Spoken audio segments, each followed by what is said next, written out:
The metallic click of Miss Jenkins' shoes echoed down the sterile corridor of Oak Ridge Animal Shelter's restricted section. Her fingers trembled slightly as they gripped the worn leather leash attached to Rex, a once proud German shepherd now reduced to skin and bones.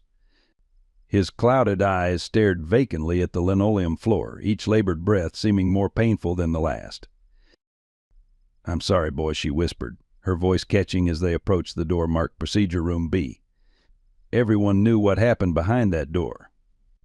Rex's ears didn't even twitch at her voice, his magnificent coat now patchy and dull, his powerful frame wasted away by the mysterious illness that had confounded the shelter veterinarians for weeks.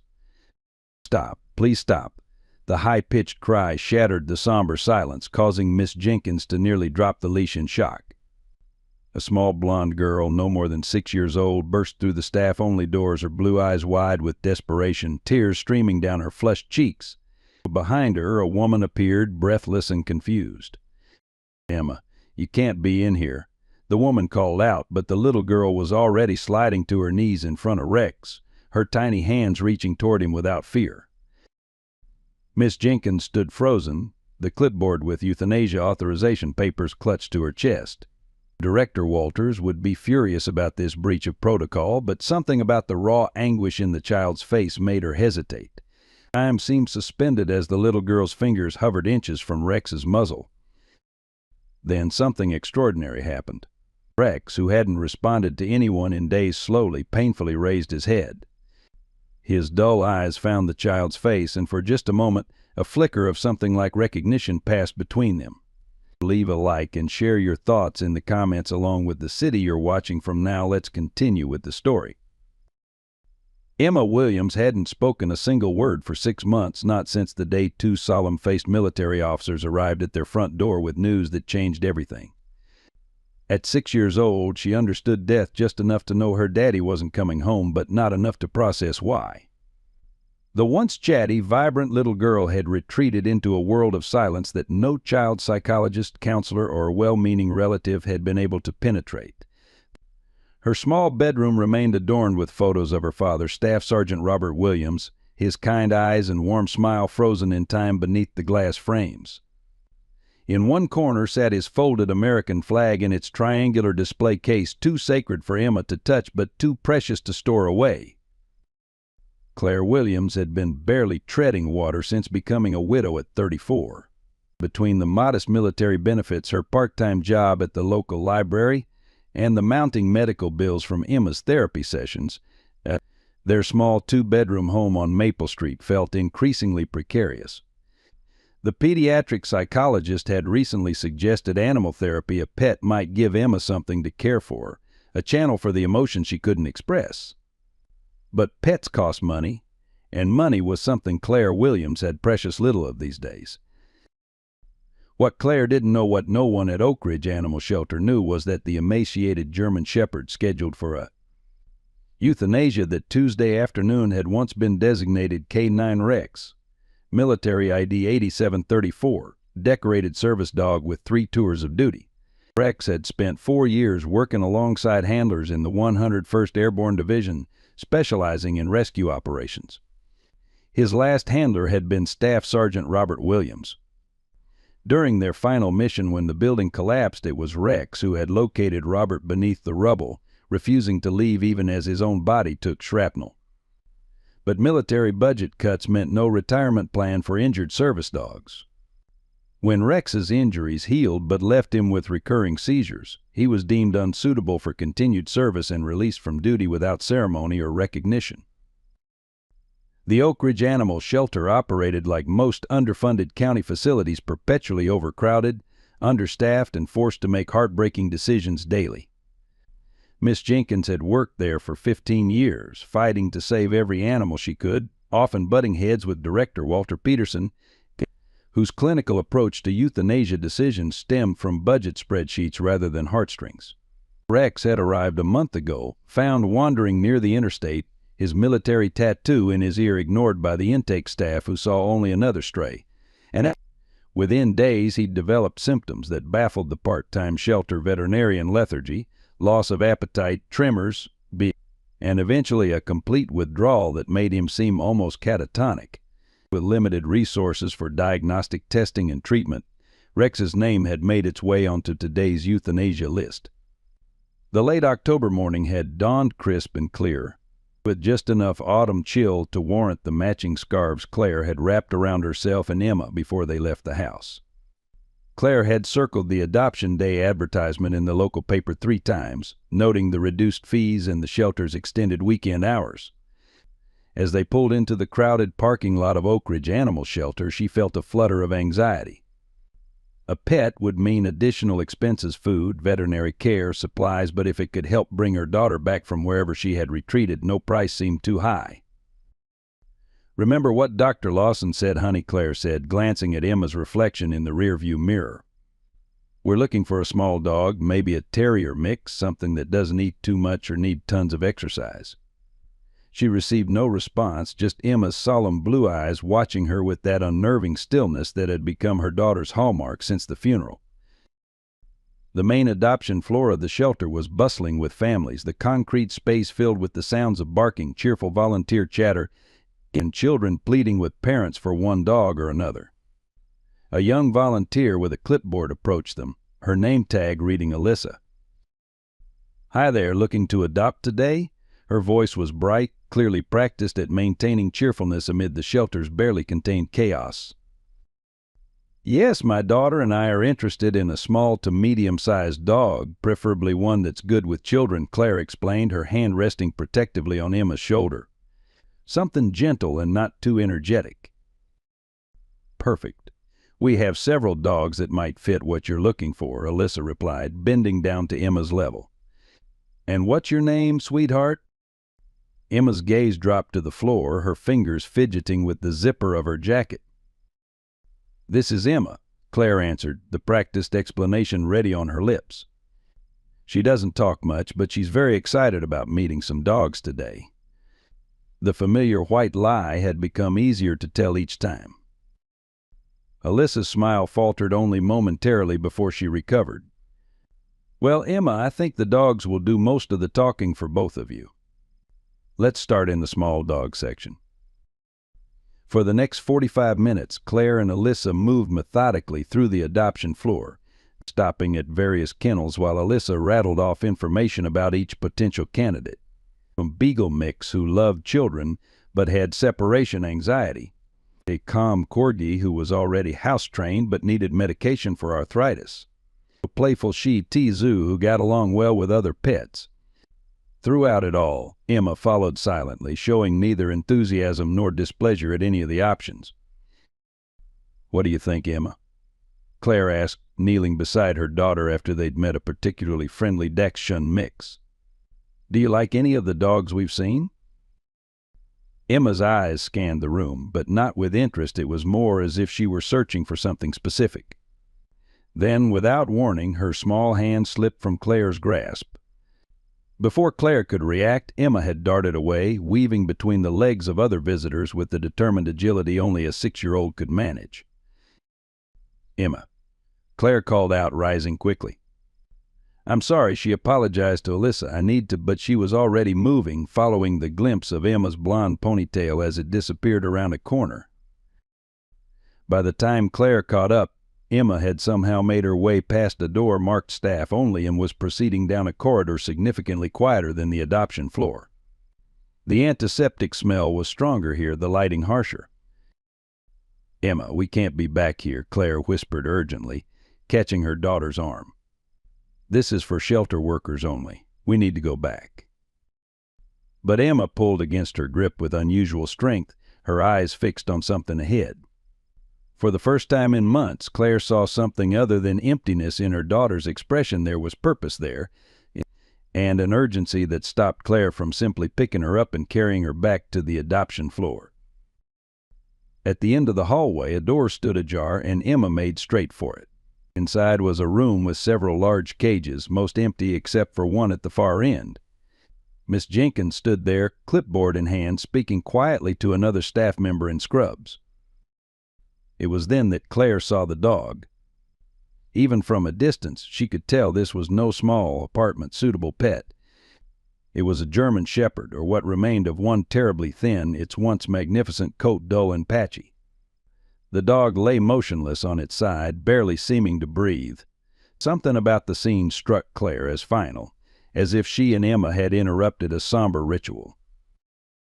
And then it happened, the moment that would later divide Claire's life into before and after, just as clearly as the day Robert died.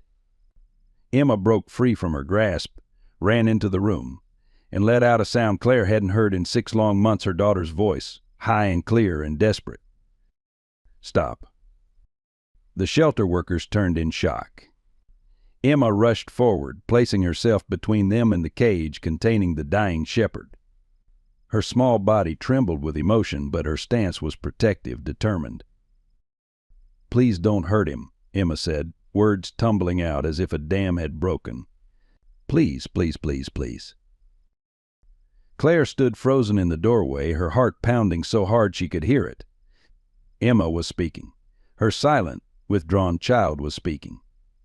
Sweetie, the older shelter worker, Miss Jenkins, according to her name tag, said gently, recovering from her surprise.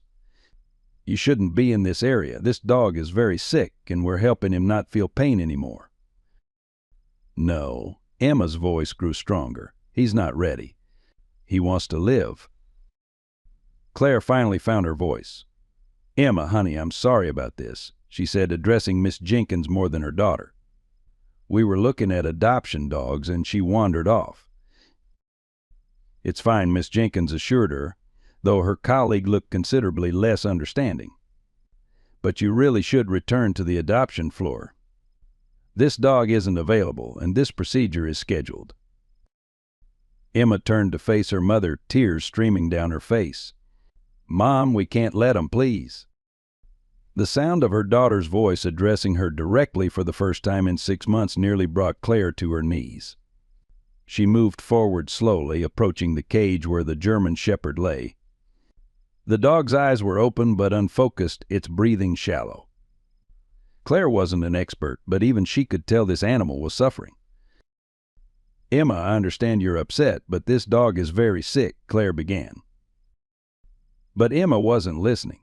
She had reached into her jacket pocket and pulled out something Claire hadn't realized she'd brought, a folded piece of construction paper. With trembling fingers, Emma unfolded it, revealing a child's drawing of a German Shepherd standing next to a stick figure of a girl. Above the crude figures, written in Emma's shaky handwriting, were the words, "I'll be your friend." "I drew this for him," Emma said, her voice small but clear. "I knew we'd find him." "Honey, how could you know? We've never been here before," Claire asked, confused and concerned. Emma's behavior was making no sense. They'd never discussed getting a German Shepherd. Claire had been explicit about wanting a small dog. Emma approached the cage cautiously, holding her drawing up to the bars. "He's my daddy's dog," she said simply. The room fell silent. Miss Jenkins looked from Emma to Claire, confusion evident on her face. "What did you say, sweetheart?" Miss Jenkins asked softly. "This is my daddy's dog," Emma repeated, more insistently now. "His name is Rex. He worked with my daddy. Look at his ear." Miss Jenkins glanced at her colleague, then moved closer to the cage. Using her penlight, she gently examined the dog's ear, then froze. "There is a tattoo here," she said slowly, a military ID number.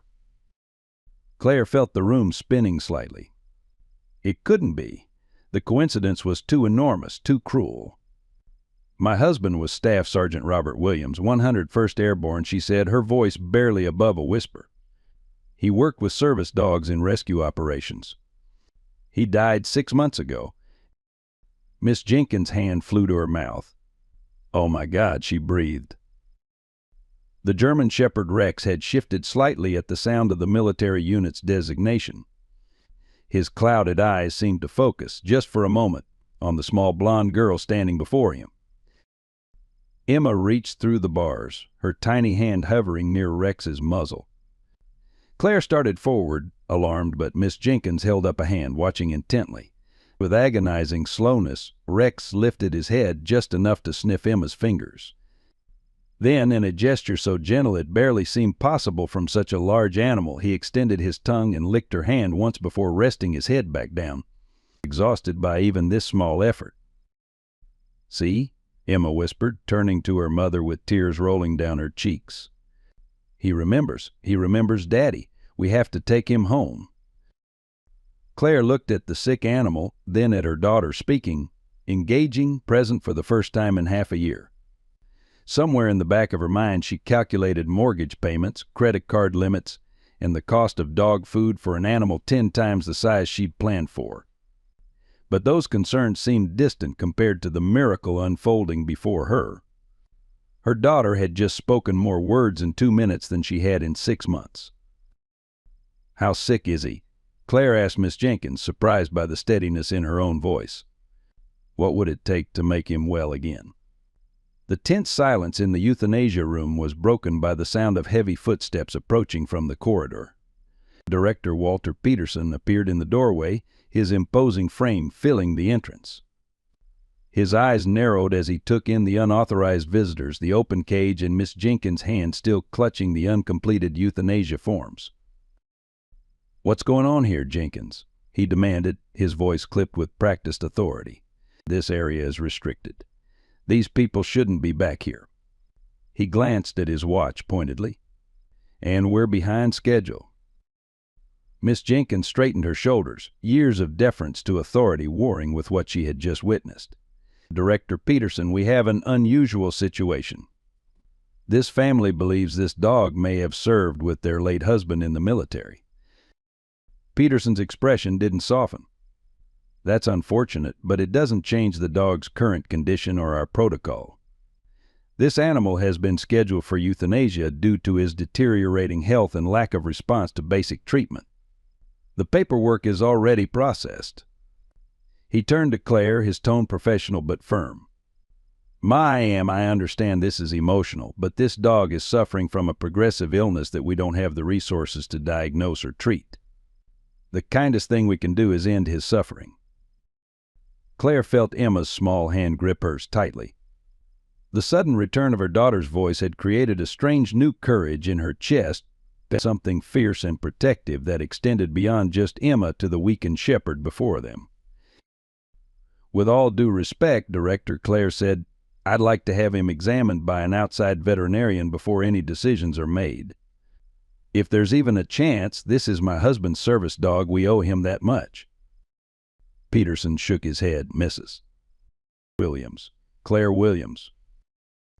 "Mrs. Williams, this animal has been in our care for weeks. He's not eating, barely drinking, and showing neurological symptoms that indicate substantial suffering. Our veterinarian has already determined that euthanasia is the most humane option. While I sympathize with your situation, you're asking us to prolong an animal's suffering based on a child's assumption." Emma, who had been watching this exchange intently, suddenly released her mother's hand and moved toward the director. Her small face was set with determination that looked jarringly adult on her 6-year-old features. "His name is Rex," she said clearly. "He has a scar on his back right leg from where he got hurt saving my daddy once. And he knows how to find people when they're lost. My daddy told me." Peterson looked down at the child, momentarily caught off guard by her directness. Miss Jenkins seized the opportunity to move to the German shepherd's side, gently running her hand along his right hindquarters. The dog barely responded to her touch, but there it was, an irregular patch of fur covering what was clearly scar tissue. "Director," Miss Jenkins said quietly, "she's right about the scar." Before Peterson could respond, the second shelter worker, who had remained silent throughout the exchange, stepped forward. "Sir, I took some photos of his military tattoo. I've been running it through the database." He held out his phone, showing a screen with information. "It matches. K9 Rex ID 8734, assigned to the 101st Airborne, last handler Staff Sergeant Robert Williams. Reported missing in action 3 months ago after being deemed unsuitable for continued service due to injury." A moment of shocked silence fell over the room. Emma moved back to the cage, reached through the bars, and placed her small hand on Rex's head. See, he's my daddy's dog. He was lost, but now we found him." Peterson's jaw worked as he processed this new information, clearly reluctant to abandon protocol, but now faced with an unexpected complication. Even if this is the same dog, Mrs. Williams, his condition remains grave. We've tried basic treatments, antibiotics, adjusted diets, nothing has worked. He's been declining steadily for weeks. Claire moved to stand beside her daughter, feeling a strange certainty growing within her. "Director Peterson, I understand your concern, but I'd like to sign whatever release forms are necessary to take responsibility for him. We want to give him a chance." "That would be against my recommendation," Peterson said stiffly. "And there would be considerable expense involved in any extended treatment. This isn't just a matter of taking home a healthy dog." "I understand," Claire replied, surprising herself with her own resolve. "But this isn't just any dog. If there's even a chance he worked with my husband, saved lives alongside him, then we owe him everything we can give." Miss Jenkins intervened, her voice gentle but insistent. "Director, I can prepare the release forms against medical advice. Mrs. Williams can consult with Dr. Thompson at Valley Animal Hospital. He might have more diagnostic resources than we do here." Peterson seemed ready to object further when Emma spoke again, her voice stronger now. "My daddy always said you never leave a soldier behind. Rex is a soldier too. He has medals, just like Daddy." The simple statement hung in the air, powerful in its childish certainty. Even Peterson seemed affected, his stern expression faltering slightly as he looked at the determined child and the weakened shepherd. After a long moment he nodded curtly. "Fine. Jenkins, prepare the release forms and medical history. Make sure Mrs. Williams understands exactly what she's taken on." He turned to Claire, his expression grave. "Ma, I hope you realize what you're getting into. This dog needs specialized care, possibly expensive diagnostics, and there's no guarantee that even with treatment, he'll recover. His condition has been deteriorating rapidly." "I understand," Claire said simply, though her mind was already racing through financial calculations, wondering how many extra shifts she could pick up at the library, what she might be able to sell. While Miss Jenkins hurried to prepare the paperwork, the other shelter worker helped Claire complete a proper identification check for Rex. They carefully examined his military tattoo, compared it with the database information, and even found old photos of Rex with his unit, including one grainy image of Robert Williams kneeling beside the shepherd, both wearing desert camouflage, the Afghan mountains visible in the background. When Claire saw the photo, she had to steady herself against the wall, emotion threatening to overwhelm her. There was her Robert, his familiar smile beaming from beneath his helmet, his hand resting on the same dog who now lay weakened in the shelter cage. The dog who had been by her husband's side during his final months of life, who might have been the last living creature to see him alive. "It's really him," she whispered. She looked at Emma, who was still standing vigilantly by Rex's cage. "Honey, you were right. This is Daddy's Rex." "How did you know?" "Mo." Emma's answer was simple, delivered with the straightforward logic of childhood. "I saw him in my dreams. Daddy told me to find him." Claire didn't know how to process that statement, but she tucked it away to examine later. For now there were forms to sign, warnings to acknowledge, and a very sick dog to transport home. Miss Jenkins returned with a stack of papers, her face apologetic. "There's quite a bit to sign, Mrs. Williams. Release of liability, acknowledgement of condition, medical history transfer, and Director Peterson insists on this one, a statement that you were advised against adoption due to the animal's health." Claire signed them all without hesitation, though her hand trembled slightly on the final signature. She hadn't felt this certain about anything since the day she'd agreed to marry Robert. "Is there anything we need to know about his immediate care?" Claire asked as she handed back the completed forms. Miss Jenkins nodded, lowering her voice. "He's been on a basic antibiotic that doesn't seem to be helping. He needs to eat something, anything, even if you have to hand feed him. And he'll need to see a veterinarian immediately. I'd recommend Dr. Thompson at Valley Animal Hospital. He works with service animals and might have more insight into Rex's condition. She hesitated, then added, I've included my personal cell number on that card. Please let me know how he does. I've gotten rather attached to this old soldier. With the paperwork complete, the challenge of moving Rex became apparent. The German Shepherd was too weak to walk out on his own and too large for Claire to carry. In the end, they carefully wrapped him in a blanket and used a shelter gurney to wheel him out to Claire's aging Honda CR-V. As they approached the exit, Director Peterson stood watching, his expression unreadable. Mrs. Williams, he called just as they were about to leave. I sincerely hope you know what you're doing. That dog doesn't have much time left. You might be bringing home heartbreak for your daughter. Claire met his gaze steadily. My daughter hasn't spoken in 6 months, Director Peterson.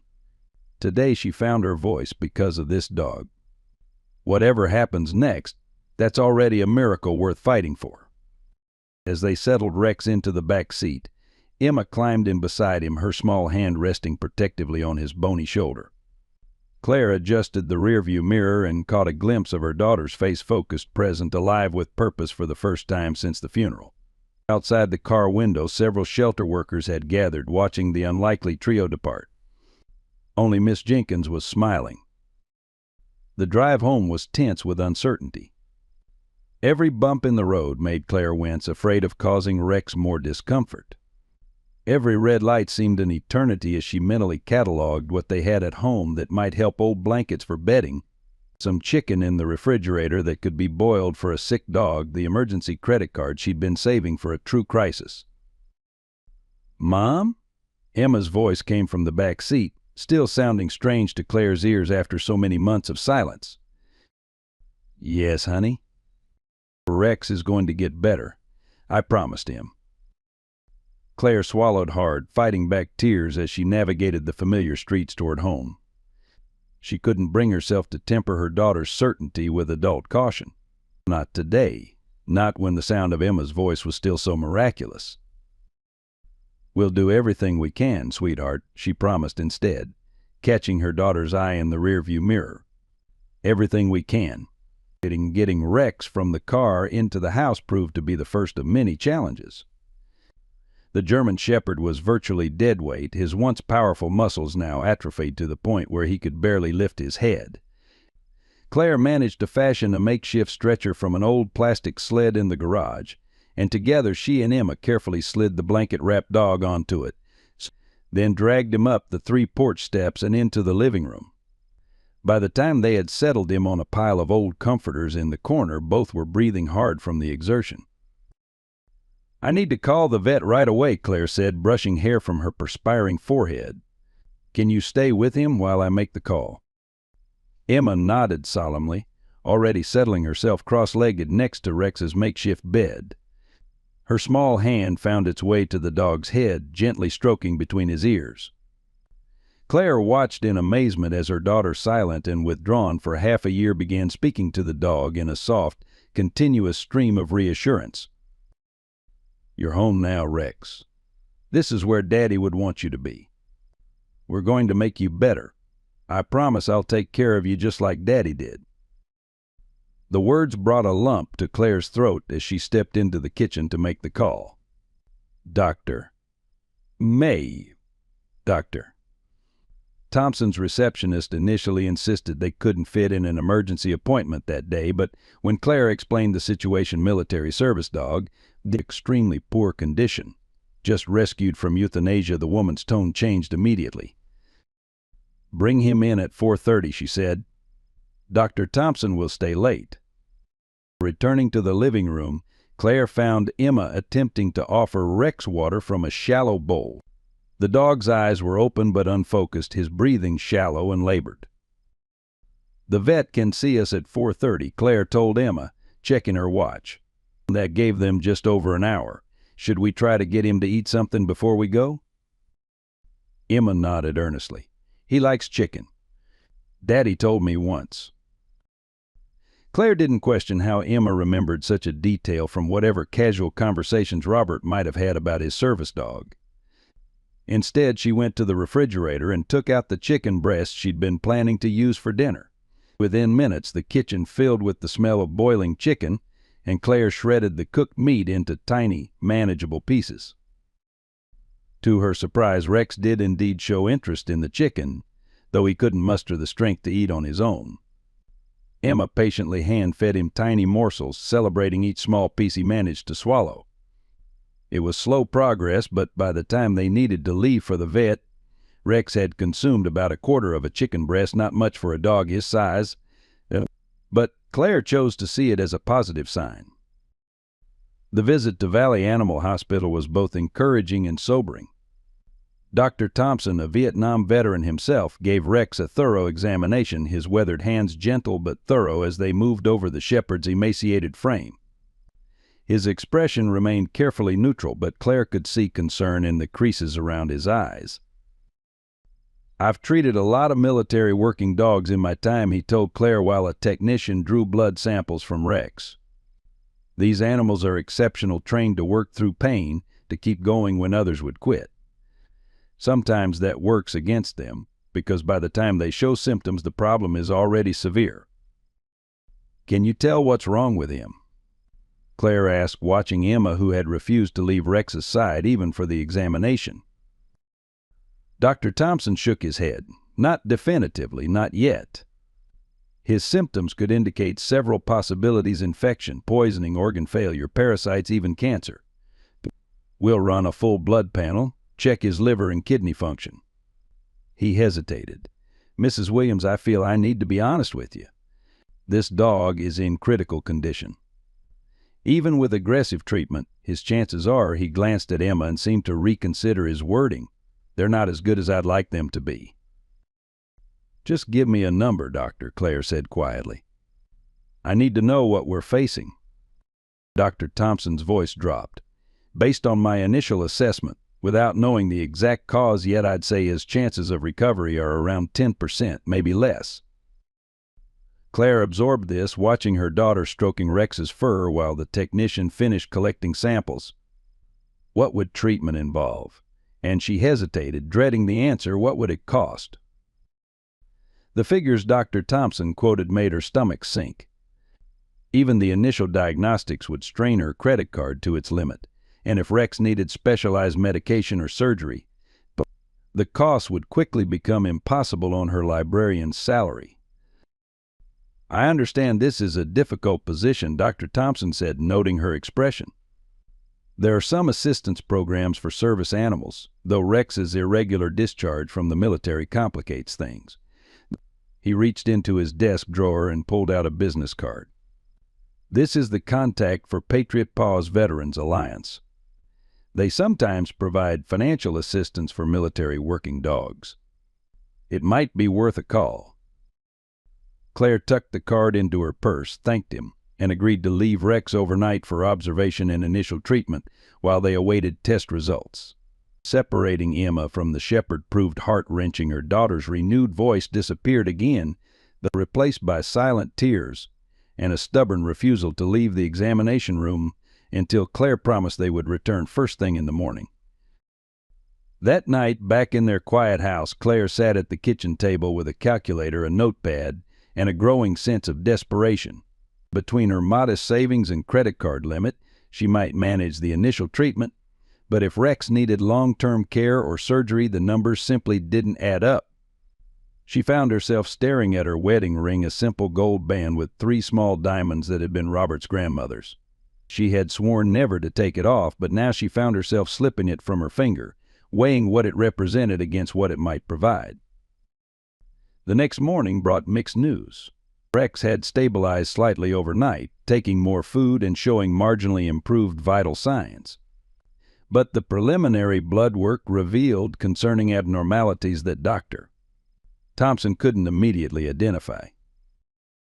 "His liver enzymes are elevated in an unusual pattern," he explained as they stood beside Rex's kennel in the hospital's recovery ward. "And there are other markers that don't fit a standard diagnosis. I'd like to send these samples to a specialized lab for further analysis. Do whatever you need to do, Claire said, her bare ring finger unconsciously rubbing against her thumb. She had visited a pawn shop at opening time, walking away with far less cash than the ring's sentimental value, but enough to cover Rex's immediate treatment. Over the next week, a new routine emerged. Claire would take Emma to school, work her shift at the library, pick Emma up, and then they would spend evenings at the animal hospital with Rex. The shepherd's condition improved marginally. He began eating small meals unassisted, and even managed to stand briefly with support. Dr. Thompson seemed cautiously optimistic, but remained puzzled by some of Rex's symptoms and the inconsistent results from his tests. It's as if he's fighting something his body doesn't recognize, the veterinarian told Claire on their 5th day. We're treating the symptoms and providing supportive care, but without knowing the underlying cause, we're essentially shooting in the dark. By the end of the week, Rex was stable enough to come home with a regimen of medications and strict monitoring instructions. Claire converted their small sunroom into a recovery space, with easy-to-clean floors and a comfortable bed where Rex could rest while still being part of the household activities. Emma took her responsibility as Rex's primary caretaker with utmost seriousness, maintaining a detailed chart of his medication schedule and food intake with a precision that seemed beyond her 6 years. The most remarkable transformation, however, was in Emma herself. The silent, withdrawn child had been replaced by a purposeful, talkative little girl who spoke constantly to Rex, read him stories from her picture books, and even sang songs she remembered her father teaching her. It was as if a dam had broken, releasing not just her voice but her entire personality from the prison of grief that had held it captive. She's like a different child, Claire confided to Dr. Thompson during a follow-up appointment. It's like Rex brought back a part of her I thought was gone forever. News of their unusual situation began to spread through the neighborhood, eliciting mixed reactions. Several neighbors brought over dog supplies, an orthopedic bed, premium food, even a specially designed harness to help support Rex's weight when he attempted to walk. But not all the responses were supportive. Margaret Whitaker, who lived 2 doors down and headed the neighborhood association, cornered Claire one afternoon as she was collecting the mail. "I understand you're going through a difficult time," she began, her voice dripping with rehearsed concern, "but I feel obligated to point out that keeping a large breed military dog, especially one with health issues of worth, could pose risks to the neighborhood children." Claire stared at her in disbelief. "Rex can barely stand on his own, Margaret. He's hardly a threat to anyone." "Perhaps not now," Margaret persisted, "but German shepherds, particularly those trained for military service, can be unpredictable. Several neighbors have expressed concerns." "Well, you can tell those several neighbors that Rex saved American lives overseas and deserves better than to be treated like a threat based on ignorance and prejudice," Claire replied, her patience evaporating. She turned on her heel and walked away, but the encounter left her unsettled. It wasn't the last such interaction.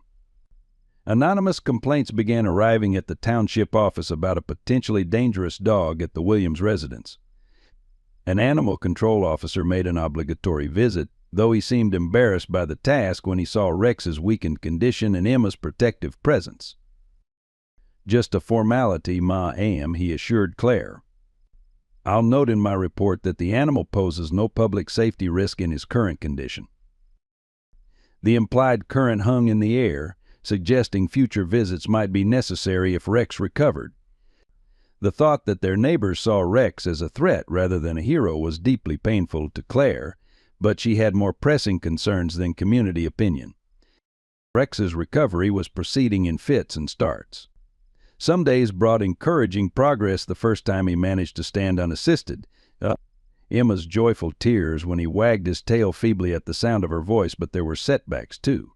Nights when he wouldn't eat, mornings when he seemed unable to recognize where he was, episodes of trembling that medication couldn't control.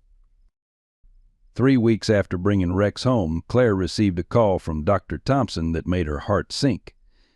"I've received the specialized test results," he said, his voice grave. "Mrs. Williams, there are some concerning findings I'd prefer to discuss in person." Can you come in? Ma'am. That afternoon, while Emma was at school, Claire sat in Dr. Thompson's office and tried to process what he was telling her. The specialized laboratory had found traces of a substance in Rex's blood that didn't match any standard toxin profile.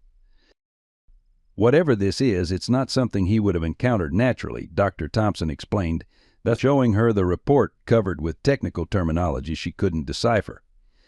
The lab suggests it might be some kind of experimental compound. Mrs. Williams, I have to ask, is there any chance someone might have deliberately poisoned Rex? The question seemed absurd on its face. Who would target a sick, abandoned military dog? But as Claire drove home, unsettling thoughts began to form. Rex's symptoms had begun at the shelter. Director Peterson's unusual insistence on euthanasia despite Miss Jenkins' objections. The strange reluctance to release Rex even after his military background was confirmed. That evening, after Emma was asleep, Claire called Miss Jenkins at the personal number she'd provided. The shelter worker answered on the second ring, her voice wary. "It's Claire Williams," Claire said. "Rex's new owner." "Mrs. Williams," Jenkins exclaimed, her tone immediately warming. "How is he doing? I've been hoping to hear from you." "He's stable, but still very ill," Claire replied. "Miss Jenkins, I need to ask you something important. Did anything unusual happen with Rex at the shelter? Anything that might explain his sudden illness?" The long pause on the other end of the line sent a chill down Claire's spine. "I'm not supposed to discuss this," Jenkins finally said, her voice lowered. "But I've been worried about it myself. Rex wasn't the only dog to fall ill this way in the past few months. 3 others showed similar symptoms. All were euthanized before anyone asked too many questions. Goes de like, What are you saying?" Claire asked, though she was beginning to understand. "I'm saying that shortly after Director Peterson started his experimental treatment protocol, something about testing new sedatives to make euthanasia more humane, we had an unusual number of animals deteriorate rapidly." Claire's grip tightened on the phone. "You think he was using shelter animals for unauthorized drug testing?" "I don't know," Jenkins admitted, "but I've started keeping records, noting patterns. It's always the larger dogs, always ones unlikely to be adopted quickly. And the symptoms are always similar to what Rex displayed." As Claire ended the call, promising to keep Jenkins updated, she gazed at Rex sleeping in his bed. Emma's favorite stuffed bear tucked against his side as her daughter had insisted it would help him feel safe. The possibility that someone had deliberately harmed this animal, an animal who had served his country, who had fought alongside her husband, filled her with a cold fury she hadn't experienced since the day the military officers had appeared at her door. Whatever was happening, whatever had been done to Rex, Claire was now determined to uncover it, not just for Rex's sake, but for the other animals who hadn't been lucky enough to have a 6-year-old champion fight for their lives. The sharp, panicked bark jolted Claire from sleep. She fumbled for the bedside lamp, disoriented in the 3 a.m. darkness. The barking came again, weak but urgent, followed by a sound that froze her blood, the unmistakable thud of a body falling, and then Emma's frightened cry. Claire was on her feet and running down the hallway before her conscious mind could process what was happening. She found Emma in the sunroom, kneeling beside Rex. The German Shepherd was convulsing violently, his legs thrashing against the floor, foam flecking his muzzle. Emma's face was a mask of terror, her small hands hovering helplessly over the seizing dog. "He was whining, and then he just fell down," Emma sobbed. "Mom, what's happening to him?" Claire dropped to her knees beside them, struggling to remember Dr. Thompson's instructions for emergency situations. "Keep away from his mouth. Don't restrain him. Time the seizure. Emma, I need you to get my phone and Dr. Thompson's emergency number from the refrigerator," Claire directed, forcing calm into her voice as she glanced at her watch, marking the start time of the seizure.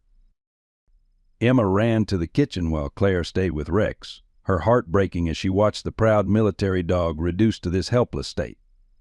The seizure lasted 2 minutes and 17 seconds, an eternity of violent muscle contractions before Rex's body finally went limp, his breathing ragged and labored. Dr. Thompson answered on the fourth ring, his voice groggy with sleep but quickly sharpening as Claire described the seizure. "Ring him in immediately," he instructed.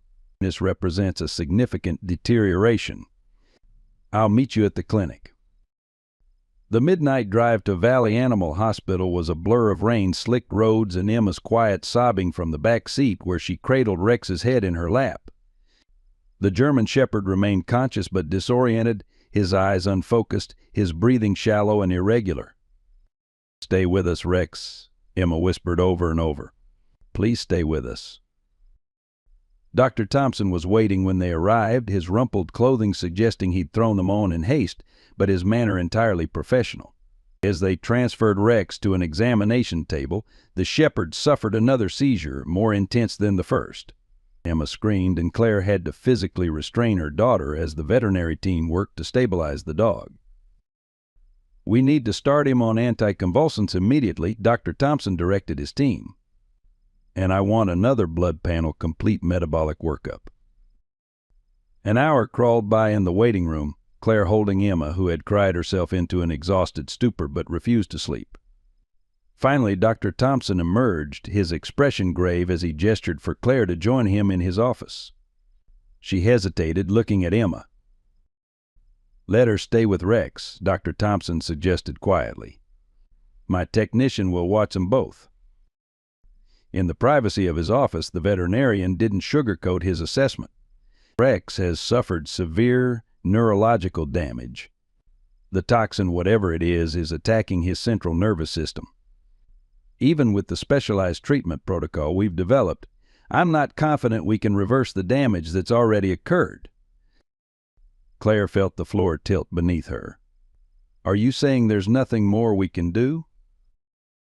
"I'm saying that medically we're approaching the point where difficult decisions need to be made," he replied gently. "Rex is suffering, Mrs. Williams. The seizures are becoming more frequent, more severe. Eventually they'll cause brain damage if they haven't already." "No," Claire whispered, the single syllable containing all her desperate denial. "There has to be something else we can try. Emma hasn't just bonded with Rex, she's found herself again because of him. I can't tell her we're giving up." Dr. Thompson leaned forward, compassion evident in his weathered face. "I understand, truly I do, but sometimes the most loving choice is to prevent further suffering." "One more day," Claire pleaded. "Give us one more day to see if he stabilizes. Please." The veterinarian hesitated, then nodded reluctantly. 24 hours. But I'll need to keep him here under constant monitoring. And Mrs. Williams, you should prepare Emma for the possibility that Rex might not come home again." Claire found Emma exactly where she'd left her, sitting on the floor beside Rex's treatment kennel, her small fingers poked through the bars to maintain contact with the sedated shepherd. The sight broke something inside Claire, the careful composure she'd maintained for Emma's sake since Robert's death crumbled as she realized she was about to inflict another devastating loss on her daughter. "Emma, sweetie," she began, kneeling beside her. "Dr. Thompson needs to keep Rex here tonight so they can give him special medicine." "I want to stay too," Emma declared immediately, her red-rimmed eyes defiant. "You can't, honey, but we'll come back first thing tomorrow." Claire hesitated, then forced herself to continue. "Emma, I need you to understand that Rex is very, very sick. The doctors are doing everything they can, but—" "He's going to get better," Emma interrupted, a fierce certainty in her voice that reminded Claire painfully of Robert. "He promised Daddy he'd find us, and he did. He can't leave now." Claire didn't have the heart to argue. She simply gathered Emma into her arms, holding her tightly as if she could somehow shield her daughter from the pain that likely waited on the horizon. The storm that had threatened all night broke in earnest as they drove home, rain pelting the windshield in sheets that the wipers could barely clear. Claire's exhaustion made the familiar roads seem strange and treacherous. Emma buckled into the back seat, stared silently out the window, her earlier defiance replaced by a hollow-eyed stoicism that was somehow worse. Neither of them slept when they got home. Claire made hot chocolate, and they sat together on the couch, the untouched mugs cooling on the coffee table as the storm raged outside, rattling the windows with thunder that seemed to echo the turmoil in their hearts. "Mom," Emma said suddenly, breaking the long silence. "Can I ask you something?" "Of course, honey. Anything." "Do you think Rex will see Daddy in heaven?" The question hit Claire like a physical blow. She struggled to find words, any words, that might bring comfort. "I think," she said finally, "that if heaven exists, it wouldn't be heaven for Daddy if Rex wasn't there too." Emma nodded solemnly, apparently satisfied with this answer. "Then we can't let Rex go yet. Daddy wouldn't want him yet. He'd want Rex to stay with us for a long time first, to protect us like he protected Daddy." Claire pulled Emma closer, feeling her small body trembling with emotion. "We'll go back first thing in the morning," she promised, "as soon as the sun comes up." But they never made it to morning. At 2:37 a.m., Claire's phone rang, jolting both of them from the restless doze they'd fallen into on the couch. Dr. Thompson's voice was steady but urgent. "Mrs. Williams, Rex's condition has deteriorated rapidly. He's had 3 more seizures in the last hour, each one worse than the last. If you want to say goodbye, I suggest you come now." The rain had intensified to a torrential downpour, transforming the streets into shallow rivers that made driving perilous. Claire gripped the steering wheel with white-knuckled intensity, hyper-aware of Emma's silent presence in the back seat. She'd debated whether to wake her daughter at all, whether to spare her the trauma of watching Rex die, but one look at Emma's face had settled the question. She had the right to say goodbye. Valley Animal Hospital's lights blazed against the night's darkness, a solitary beacon in the storm. They ran from the car through the deluge, arriving in the lobby soaked and breathless. A technician led them immediately to the treatment area where Rex lay on a padded table, IV lines running into his foreleg, monitoring equipment beeping steadily beside him. Dr. Thompson stepped back as they approached, giving them space. Rex's eyes were open but unfocused, his breathing labored and uneven. Despite the obvious gravity of his condition, his tail thumped weakly against the table when he caught Emma's scent. "Rex," Emma whispered, moving to stand beside him.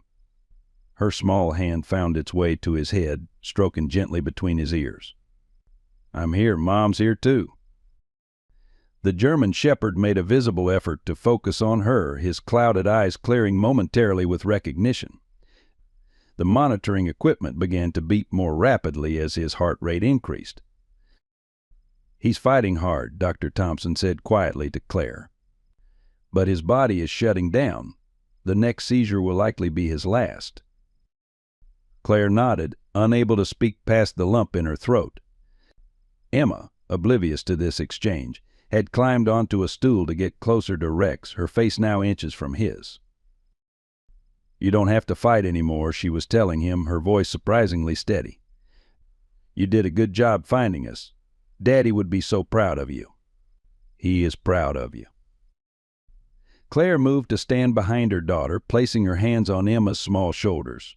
Together they kept vigil as Rex's breathing grew more labored, the pauses between each breath lengthening ominously. Outside, the storm reached its peak, rain lashing against the windows, thunder shaking the building's foundation. The elemental fury seemed a fitting backdrop to the grief unfolding within. Emma began to sing softly a lullaby that Robert had often sung to her, something about brave soldiers and guardian angels. Her sweet, childish voice somehow carried above the storm's rage and the medical equipment's persistent beeping. Rex's ears twitched at the sound, and his eyes, though dulled with pain, remained fixed on Emma's face. Dr. Thompson moved to check one of the monitors, his expression changing suddenly. "That's unusual," he murmured, adjusting something on the machine. "What is it?" Claire asked, hope and fear battling in her voice. "His vital signs are stabilizing," Dr. Thompson replied, sounding perplexed. His heart rate was crashing, but now it's strengthening. I wouldn't have expected. He was interrupted by the sound of the clinic's front door banging open, followed by raised voices from the reception area. Moments later, Miss Jenkins burst into the treatment room, soaking wet and wild-eyed, clutching a manila folder to her chest. "Thank God you're here," she gasped, seeing Claire. "I went to your house first. I have proof." "Miss Jenkins," Dr. Thompson began sternly, "this is a private." "No, you need to see this," Jenkins interrupted, thrusting the folder at him. "These are records I copied from Director Peterson's private files. Records of experimental sedatives tested on shelter animals, including Rex. This one." She jabbed at a document with a trembling finger. "Shows the compound and dosage Rex received 3 days before he began showing symptoms." Dr. Thompson's expression darkened as he scanned the papers. "This dosage is extremely high, potentially lethal. And this compound isn't approved for veterinary use." He looked up sharply. "Where did Peterson get this?" "There's more," Jenkins continued, her words tumbling over each other in her urgency. "Peterson has been working with a pharmaceutical company called Novatech. They've been paying him to test experimental tranquilizers on unadoptable animals. The records show at least 12 dogs have died during these tests in the past 6 months. Claire stared at her in horror, the implications sinking in. He deliberately poisoned Rex? A military service dog? "I don't think he knew Rex's background when he was selected for the trial," Jenkins admitted. "But once you identified him, Peterson should have disclosed what had happened. Instead, he tried to push through the euthanasia to cover his tracks." Dr. Thompson was already on the phone, his voice clipped and professional as he spoke with someone about antidotes and treatment protocols. When he hung up, his expression was guarded but more hopeful than before. "If this is the compound that's causing Rex's symptoms, we might be able to counteract it. I have a colleague at the University Veterinary Hospital who works with toxicology cases. He's sending over a specific binding agent that could help flush the compound from Rex's system." "Will it save him?" Emma asked, her voice small but steady, her hand never leaving Rex's fur. Dr. Thompson came to stand beside her, his weathered face gentle. "I can't promise that, Emma. The damage might be too extensive. But we can try." Outside, the storm's fury began to abate, the thunder receding into the distance, the rain softening from violent sheets to a steady patter. Within the treatment room, a different kind of storm was breaking, one of outrage at the deliberate harm done to a defenseless animal, but also of cautious hope that perhaps, just perhaps, it wasn't too late to undo the damage. Rex, seemingly responsive to the charged atmosphere, lifted his head slightly, his gaze moving from Emma to Claire to Miss Jenkins, then back to Emma. There was a flicker of something in his eyes, recognition, trust, perhaps even determination. His tail thumped once against the table, a weak but deliberate gesture. "See?" Emma said, a tiny smile breaking through her tears. "He's not ready to go yet. He's still fighting." The antidote arrived by courier just after dawn, delivered by a sleep-deprived graduate student from the University Veterinary Hospital. "Doctor." Thompson administered it immediately, explaining to Claire that while it might neutralize the remaining toxin in Rex's system, it couldn't reverse damage already done to his nervous system. "Think of it like a fire," he said quietly, as they watched the clear liquid drip through Rex's IV line. "We're extinguishing the flames, but the burns remain." For the next several hours, they maintained an uneasy vigil. The antidote seemed to have some effect. Rex's vital signs stabilized, and he didn't suffer any more seizures. But he remained largely unresponsive, his breathing shallow, his once alert eyes now dull and unfocused. Emma refused to leave his side, maintaining a constant stream of encouragement, reminiscing about stories her father had told her about his brave service dog. "Remember when you found those children after the earthquake, Rex? Daddy said you were the bravest dog in the whole unit. He said you never gave up, even when the buildings were still falling down." By mid-morning, Dr. Thompson's initial cautious optimism began to fade, but Rex's body temperature was dropping despite the warming blankets, and his kidney function was showing alarming signs of deterioration. "His system is shutting down," Dr. Thompson told Claire in a hushed voice while Emma was momentarily distracted by a kind-hearted technician who had brought her breakfast. "The antidote may have neutralized the toxin, but the damage to his organs appears to be irreversible. I'm sorry, Mrs. Williams, but I don't think he'll last through the day." Claire felt the words like physical blows. She looked at her daughter animated for the first time in months, speaking, connecting, alive with purpose, and wondered how she would survive this second devastating loss. "Is he in pain?" she asked, her voice barely audible. Dr. Thompson shook his head. "We've made sure of that. He's comfortable, but his body is simply giving out." "How long?" "Hours, not days. I'd estimate before nightfall." His professional demeanor softened. "Mrs. Williams, Claire, I know this is heartbreaking, especially for Emma. But there's something remarkable in what's happened here. Your daughter found her voice again because of Rex. Whatever happens now, that gift remains." Claire nodded, wiping away tears. "I need to prepare her somehow. I can't just let her be blindsided by this." She returned to the treatment area where Emma sat cross-legged on the floor beside Rex's bed, reading aloud from a dog-eared picture book she'd brought from home. The German Shepherd's eyes were closed, but his ears twitched occasionally at the sound of her voice, proof that some awareness remained. "Emma, sweetie," Claire began, sitting beside her daughter, "I need to talk to you about Rex." Emma looked up, her face serious beyond her years. "He's not getting better, is he?" The directness of the question caught Claire off guard.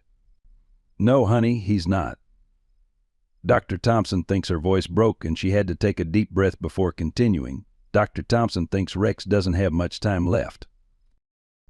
Emma was silent for a long moment, her small hand never ceasing its gentle stroking of Rex's fur. "But we gave him the medicine that was supposed to help. The medicine stopped the poison from hurting him more, but his body is very tired from fighting so hard for so long," Claire explained, trying to find words a 6-year-old could understand. "Sometimes even when we do everything right, we still can't fix what's broken." Emma's lip trembled, but her voice remained steady. "Like with Daddy? We couldn't fix him either?" Claire pulled her daughter close, pressing her face into Emma's hair to hide her own tears. "Yes, sweetheart, like with Daddy." They sat together in silence broken only by the soft beeping of the monitoring equipment and Rex's increasingly labored breathing. Outside, the storm had passed entirely, leaving behind a washed, clean world where sunlight sparkled on raindrops clinging to the clinic's windows. Around noon, Rex's condition took a sharp downward turn. His breathing became more erratic, and the monitoring equipment began sounding alarms every few minutes as his vital signs fluctuated wildly. Dr. Thompson increased his pain medication, ensuring he wouldn't suffer, but the trajectory was unmistakable. "Would you like to take him outside?" Dr. Thompson suggested gently. "There's a small garden behind the clinic. Many families find it comforting for their companions to feel the sunshine one last time." Claire nodded gratefully. Together with 2 veterinary technicians, they carefully transferred Rex onto a mobile stretcher and wheeled him through the clinic's back door into a modest but beautifully maintained garden. Flowering shrubs and a small maple tree provided dappled shade over a patch of lush grass.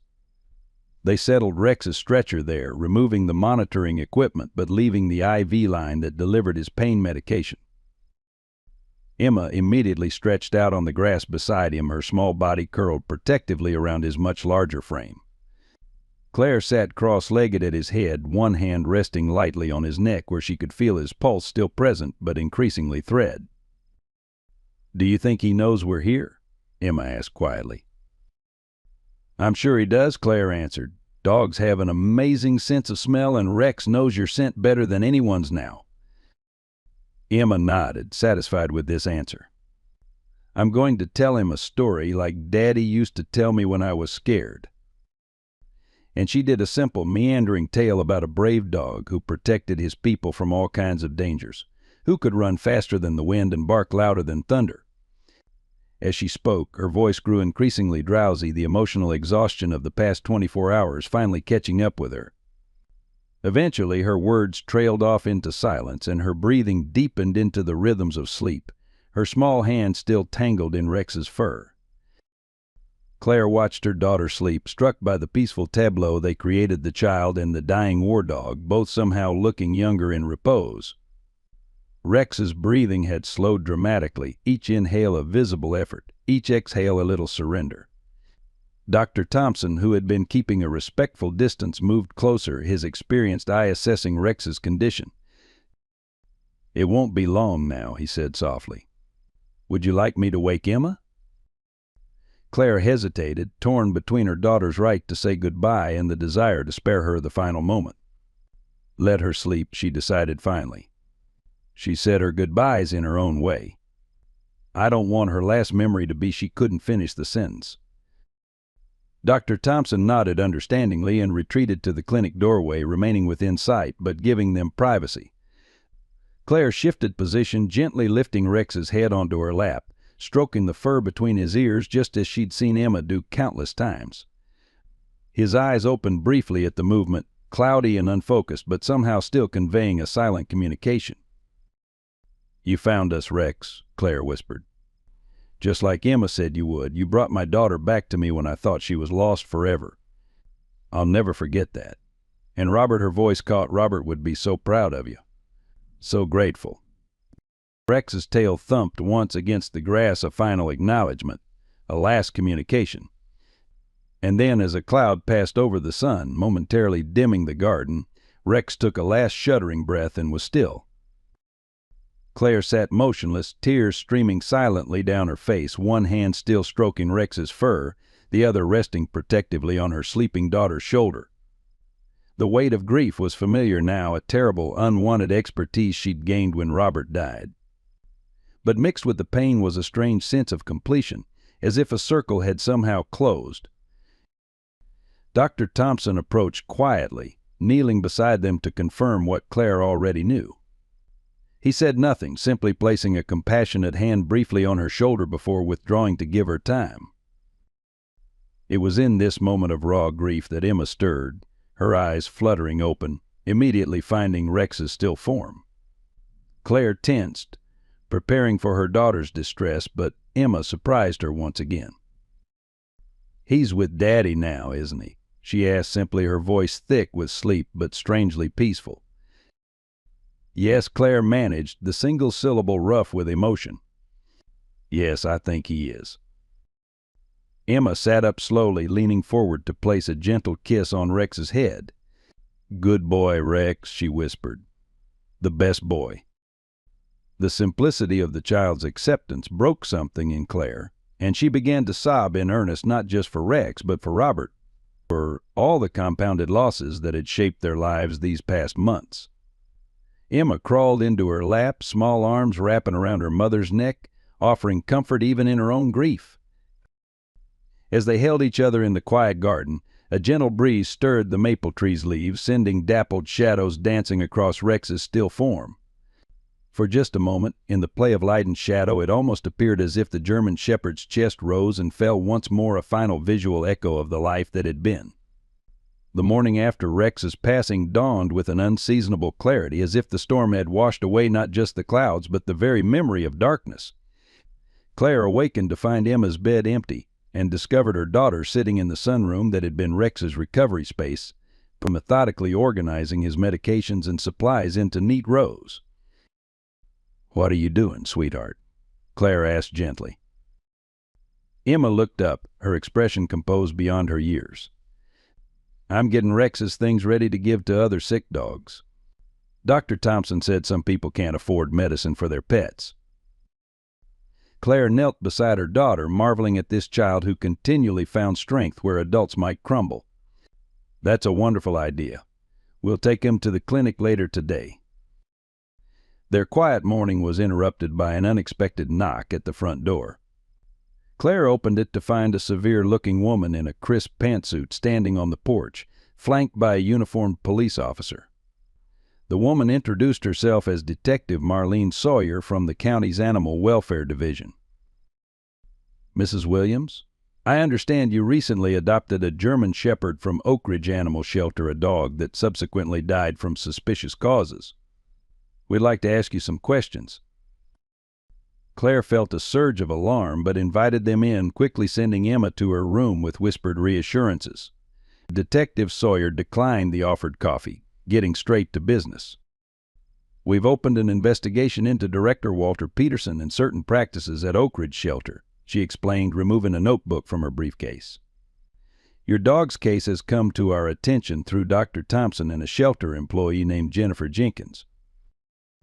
The next hour was consumed by detailed questions about Rex's symptoms, treatment, and the documentation Miss Jenkins had provided. The detective recorded Claire's answers with meticulous precision, occasionally exchanging glances with the officer. "Mrs. Williams, I want to be transparent with you," Detective Sawyer finally said, closing her notebook. "We executed a search warrant at the shelter this morning. What we found was disturbing." She produced several photographs from her briefcase, laying them carefully on the coffee table. They showed a locked cabinet in what appeared to be Peterson's office, filled with labeled vials and detailed log books. "Director Peterson has been conducting unauthorized drug trials for Novatech Pharmaceuticals, using shelter animals as test subjects.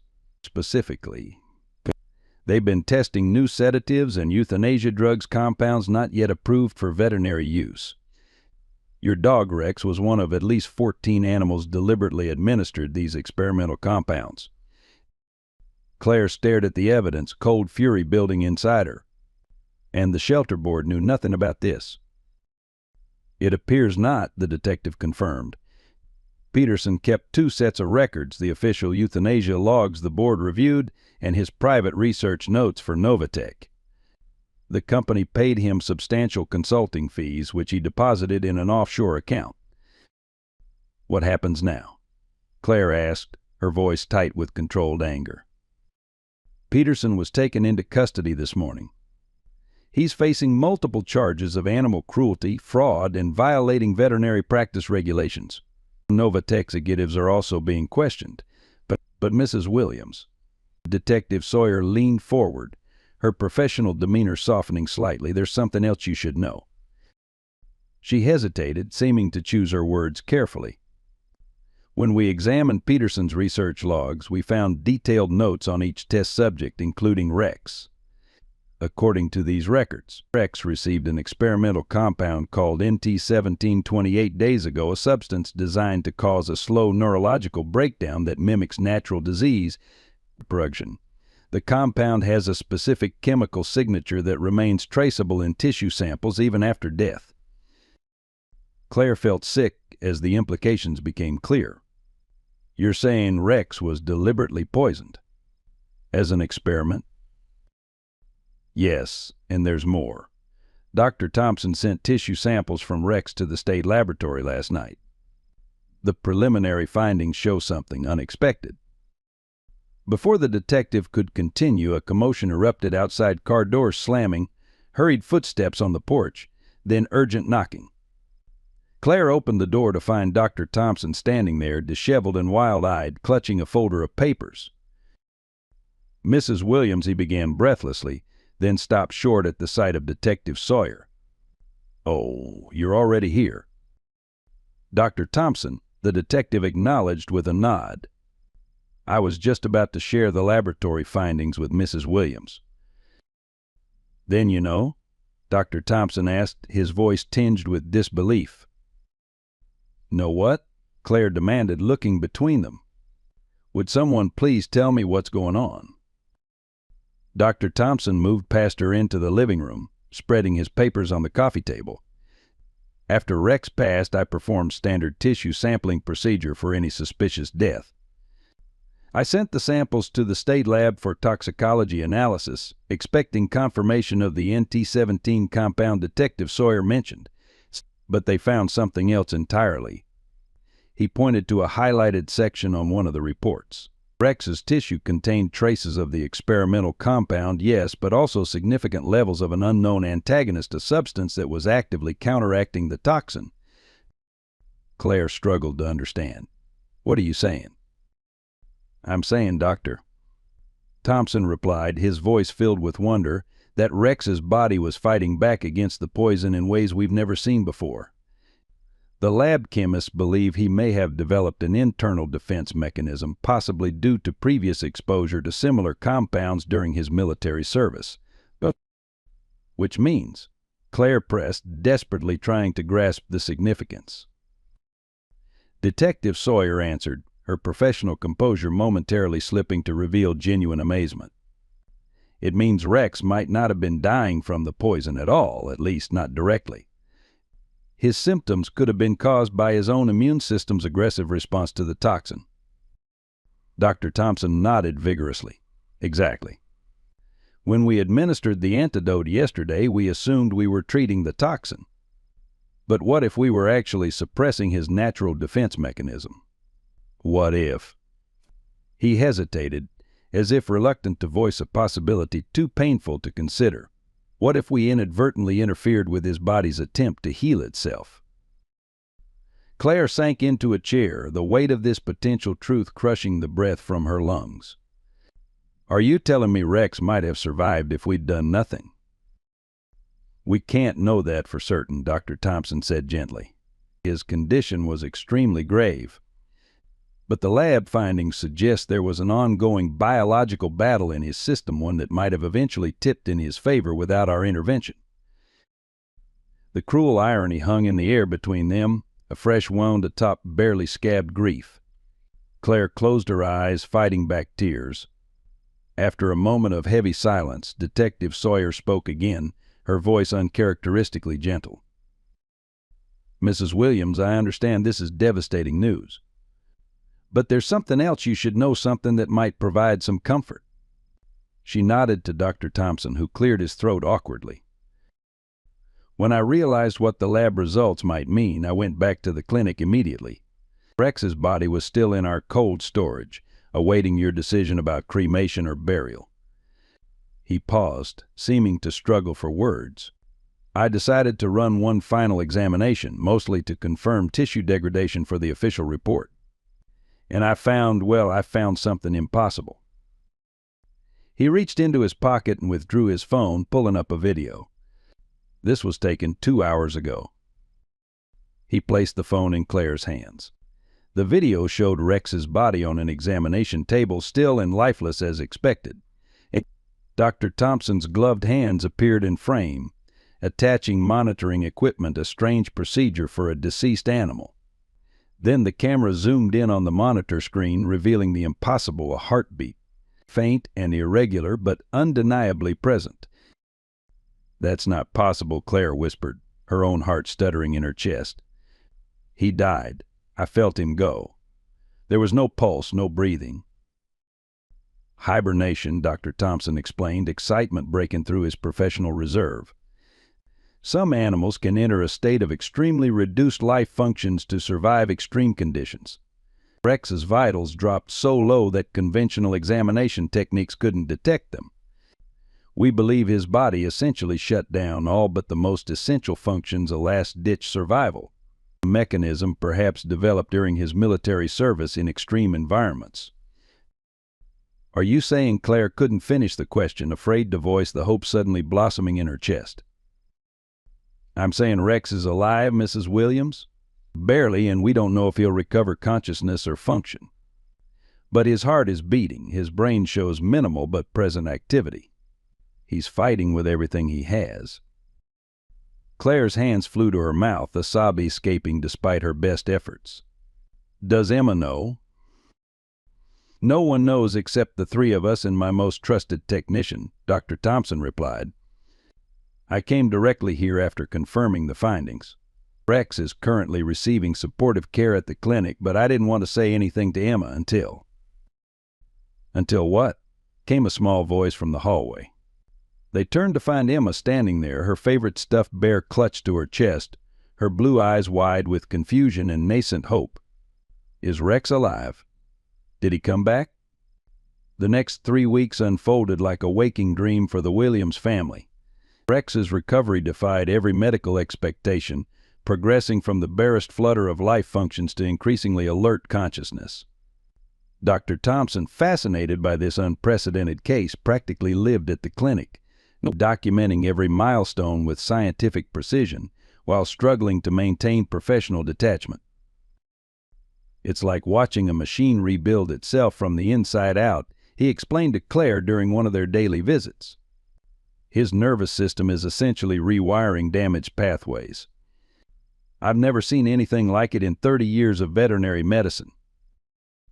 Emma, for her part, approached Rex's miraculous resurrection with the matter-of-fact acceptance only a child could manage. "I told you he wasn't ready to leave us," she said simply, sitting cross-legged beside Rex's hospital bed, reading aloud from her favorite picture books as if nothing extraordinary had occurred. By the 4th week, Rex had progressed to standing unassisted for short periods and responding reliably to simple commands.